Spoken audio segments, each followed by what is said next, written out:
Robert Niro did not back down. He told the American people everything. Let's see what he actually did.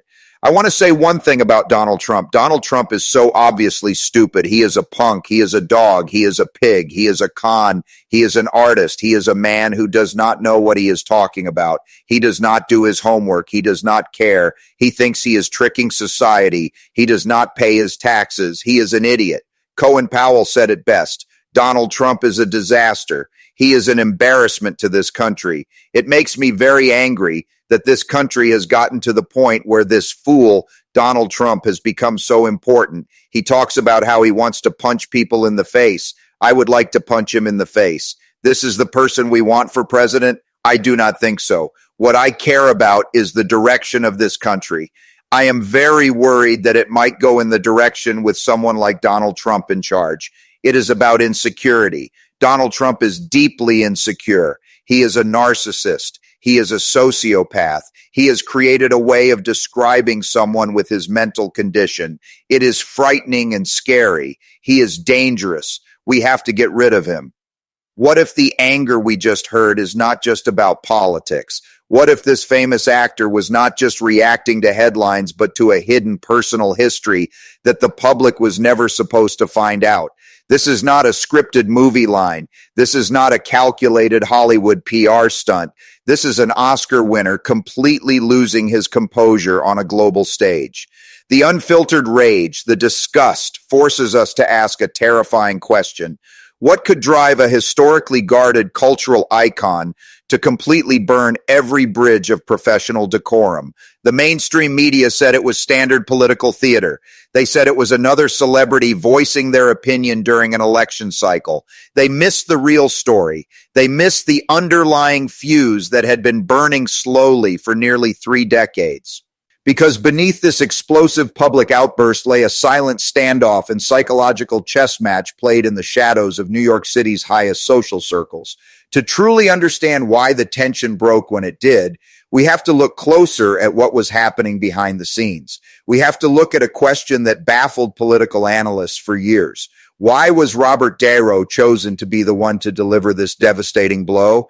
The interviewer leaned in. The studio air grew thick. They decided to push the boundary further, moving past the insults and stepping directly into the realm of America's deepest collective anxieties. Do you really worry that if Donald Trump were to win, he would not give up power after he won? The room went completely cold. The prediction was not just dramatic. It struck at the foundation of modern democracy. Niro was not done. He was about to take the comparison to a place that no political commentator would ever dare to go. He was about to use his life experience, his cinematic legacy, to dismantle the entire illusion of the Donald Trump brand. You have compared the Trump family to a gangster family. What do you mean?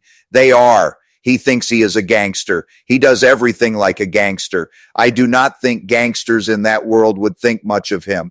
There is honor among thieves. There is honor in anything. If you do not keep your word and do the thing with people, no matter what profession you are in, you are going to get ostracized. Niro, the cinematic authority on the American mafia, did not just call Donald Trump a criminal. He called him an outcast among criminals. He stripped away the guy persona, the carefully cultivated image of a ruthless, untouchable boss, and exposed something far more pathetic, a desperate man playing a character he does not understand.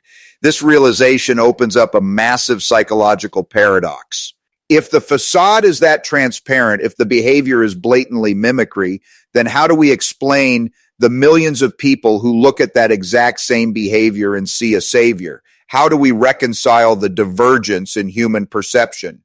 The interviewer's voice echoed the confusion of half the nation. There is a group of people in this country who believe that Donald Trump cares about them. Niro's response was immediate, filled with a mixture of sorrow and utter disbelief. I am totally dumbfounded, baffled by that. I do not understand it. It is a thing that we have seen over and over, decades and decades. It is a thing that he does. People could buy it. Shame on those Republicans who do not have the nerve, the courage to go after him. What do they tell their kids? What do they tell their grandkids later when it is written in history books how they allowed him to do this? He is a criminal, and they are still buying it. We are in a bad situation. I remember you and I 5 or 6 years ago talking about what just happened. No, it did not happen. It is all about truth. What we have here is a denial of truth all over the place. Even the speech that he made after is insane. It is just insane. I am very, very concerned about it. I think we all are. This is why I felt I had to do something, say something about it to go on record. Donald Trump is so stupid. Look at the inane things that he says. He is so stupid. He cannot even say anything stupid. He is in one. Right there, the loop closes on why this anger exists. It is not political disagreement. It is a battle over the nature of reality itself, a war between truth and manufactured illusion. Remember this moment. Remember the year 2016 because it was the prologue. The world thought this was the peak of the confrontation. They thought Niro had fired his shot, said his piece, and would retreat back into the quiet dignity of his private life. They were entirely wrong. Fast forward to April 2026, 10 years after that explosive outburst. The political landscape had shifted, fractured, and rebuilt itself times. In all seriousness, Robert Niro does not hold press conferences for politics. He simply does not do it. He is an actor who values his privacy above all else. He scheduled another press conference. The media went into a frenzy. Speculation ran rampant across every news network. Was he announcing a run? Was he endorsing a candidate? Was this a publicity stunt for a career-defining film? The venue chosen was stripped of all Hollywood glamour. It was Niro, his personal attorney, a stark folding table and an object that looked entirely out of place in the year 2026, an old dusty digital answering machine from the early 2000s. Niro walked up to the podium, his face a mask of determination. He did not offer an introduction. He did not read from a script. He walked slowly to the table, placed his hand over the machine, looked directly into the lenses of the global news cameras, pressed a single plastic button, and said 6 words that halted the collective breath of the nation. These are from Donald Trump's voice. The silence that followed was suffocating. He was not presenting theories. He was not offering opinions. He was presenting unedited, undeniable data. 23 saved voicemails spanning 18 years from 1998 all the way to 2016. The contents, every single one of them, consisted of Donald Trump calling Robert Niro, asking for something Niro never gave. A relentless multi-decade pursuit of validation documented in high-fidelity audio. Trump kept calling. Niro kept every single message, storing them away like pieces of an unexploded bomb, waiting for the exact right moment to detonate. The first voicemail begins to play. The audio is scratchy, filtered through the compression of late 90s telecom technology. It is March 1998. Donald Trump's voice fills the press room. It sounds younger, faster, brimming with a hyper-confident energy. Bob, it is Donald Trump. Listen, we should get together. Dinner may be a deal. Whatever works. You are the actor. Everyone knows it. Call me back. Seriously, call me. The tape hums in the background. Niro stands perfectly still next to the table. He does not react. He does not nod. He does not offer a smile to the reporters frantically typing on their laptops. He just lets the audio occupy the space. The raw irony hangs heavily in the air. The man who would later call Niro IQ on Twitter was caught on tape decades earlier praising him as the absolute best. Why did Niro not return the call? Why ignore a New York billionaire offering dinner and business deals? Without saying a word, Niro reaches down and presses the button for the next message. July 2000. 2 years have passed. The world has entered a millennium, but the pattern remains completely unchanged. Donald Trump's voice cuts through the speaker again. Bob, it is Donald again. I left a message a while back. Do not know if you got it. We really should connect. I am doing things. You are doing things. Makes sense, right? Call me when you can. The underlying current becomes visible. It is no longer a casual business outreach. It is an assertion of status. I am doing things. You are doing things. We belong together. Donald Trump was building his empire of attention. He desperately wanted New York's ultimate cultural king to validate his standing. Yet Niro still does not speak. The journalists in the room are leaning forward, completely transfixed by the unfolding sequence. Niro's finger hovers over the player, then drops. He presses the button again. December 2003. 3 more years have dissolved into history. The tone of the voice on the recording shifts palpably. The youthful confidence is still there. It is accompanied by something new, a subtle, sharp edge of irritation. Bob, I do not get it. I have called you at times. Why no call back? We are both New York guys. We should be friends anyway. Call me. I mean it. Why no call back? The words reveal a vulnerability that the public brand of Donald Trump never allowed the world to see. To a man obsessed with winning, obsessed with dominance, an unreturned phone call is not an oversight. It is an insult. It is a rejection from an elite circle he desperately wanted to command. The pattern is now undeniably forming before the eyes of the press. Donald Trump calls. Niro does not answer. Donald Trump calls again. Years pass, decades turn, and the digital answering machine continues to collect the evidence of a pursuit. The room remains absolutely silent except for Donald Trump's voice coming out of a machine preserved exactly as he left it, asking for validation from a man who systematically refused to give it. If you grew up in an era when ignoring someone meant they would eventually get the hint and stop calling, this timeline reads differently. Normal social protocol dictates that after 2 or 3 messages, you move on. You protect your pride. Donald Trump did not stop. He defied social mechanics. He called through the 2000s as his reality show blossomed. He called during the peak of The Apprentice when he was the most talked about man on television. Niro steps forward, his eyes locking onto the crowd, and presses play on message number 14. April 2011, 3 days after that historic Washington dinner, the voice booming from the speaker is noticeably tight, running at a faster, more anxious tempo.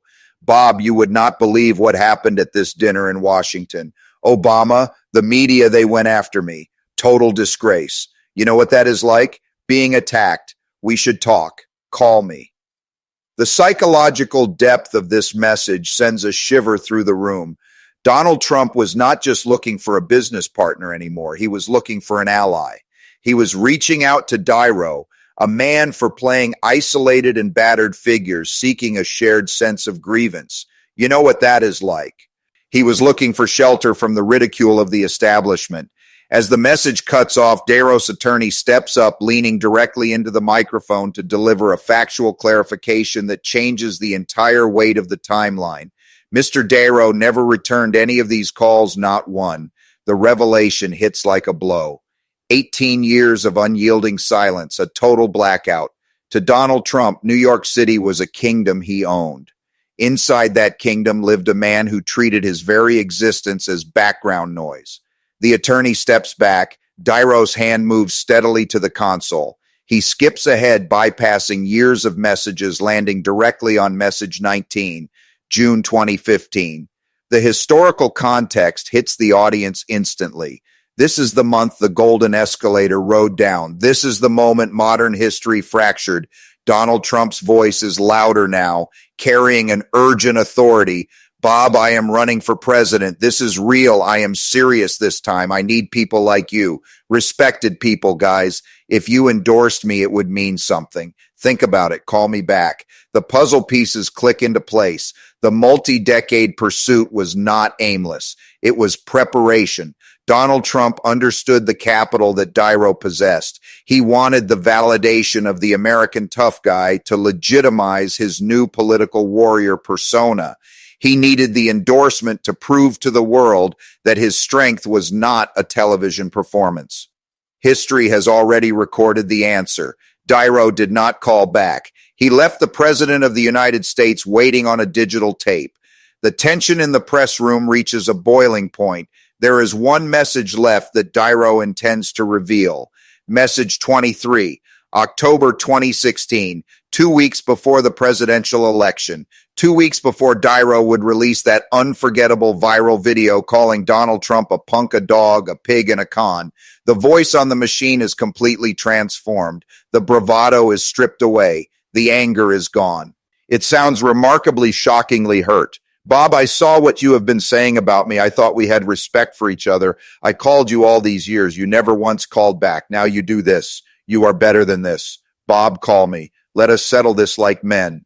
The audio fades into static. The machine clicks off. The psychological arc is complete. The decades of ignored messages had culminated in a personal sense of betrayal. Donald Trump genuinely believed that his persistent attention over 18 years constituted a relationship. He believed the calls built a bridge. To Niro, the calls were simply a ledger of an obsession. Niro stops the playback entirely. He steps away from the folding table, moving directly to the center podium. He looks past the reporters, looking into the camera lens straight at the millions of viewers watching the live stream across the globe. I did not call him back either. The press conference lasts a total of 11 minutes. Niro plays 7 of the 23 messages. He does not offer a political speech. He does not editorialize the audio. He does not take a question from the sea of shouting journalists. He simply lets Donald Trump's own voice tell the story, asking for friendship, for business, for endorsements, for respect from a man who fundamentally refused to grant him an ounce of it. Then, without a parting word, Niro turns his attorney, follows, and he leaves the room. The media went dead silent. The story exploded across the internet within seconds. The narrative had flipped on its head. This was not an actor hating a politician. This was an unfolding exposure of a deeply personal dynamic that ran back to the 1990s. If you think this extraordinary event occurred in a vacuum, you do not understand the true nature of Hollywood's elite circles. Niro had not just held a press conference, he had broken a dam. He had shown a method of resistance that did not rely on arguments, but on unedited reality.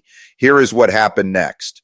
48 hours after Niro's stunning press conference sent shockwaves through the political world, Meryl Streep held her own. The setting was different. The intent was identical. She walked onto a stage holding a simple, unadorned cardboard box. The press, still reeling from Niro's revelations, watched in disbelief as she opened it. Inside were 4 archived voicemails from Donald Trump spanning the years between 2006 and 2015. Each message followed the same psychological blueprint. Meryl Streep played all 4 recordings to back without a pause. In the message dated January 2015, just months before his official campaign launch, Donald Trump's voice was clear, intimate, and pleading. Meryl, I do not understand why you will not just say you think I am doing well. It is not hard. One quote, that is all I need. The desperation for validation from America's most revered actress was laid bare for the world to hear. Meryl Streep slowly closed the cardboard box, looked at the assembly of journalists, and delivered a devastatingly simple closing statement. I never gave him the quote. The dominoes were falling with speed. The illusion of an outsider who did not care about Hollywood's approval was disintegrating. 3 days later, Alec Baldwin stepped into the fray. He revealed 6 voicemails spanning from 2004 to 2013. The context here was more bizarre. In one specific message from the late 2000s, Donald Trump's voice could be heard asking Baldwin to stop impersonating him on Saturday Night Live as a personal favor between 2 old-school New Yorkers, suggesting it was hurting his brand. Alec Baldwin's response at his press conference was short, sharp, and delivered with a wry smile. I did not stop. The most telling detail of all, even after Baldwin refused, even after Meryl Streep ignored him, even after Niro met his advances with nearly 20 years of total silence, Donald Trump kept calling. Anyway, the hunger for validation from the people he publicly vilified was an endless loop. What we are witnessing is not a series of political disagreements. It is a revelation about the mechanics of power, image, and the human ego in the modern age. It shows us that beneath the theater of global politics lies a deeply fragile struggle for acceptance, a reality where the loudest voices are often hiding the quietest, persistent need to be seen. In the end, the trophies may be fabricated, the records may be, the public words may be fierce. The question that remains, the one that lingers long after the screens go dark, the press room's empty, and the applause dies down, is a chilling realization about our modern society. When the line between reality and a multi-decade performance is completely erased, who is actually pulling the strings?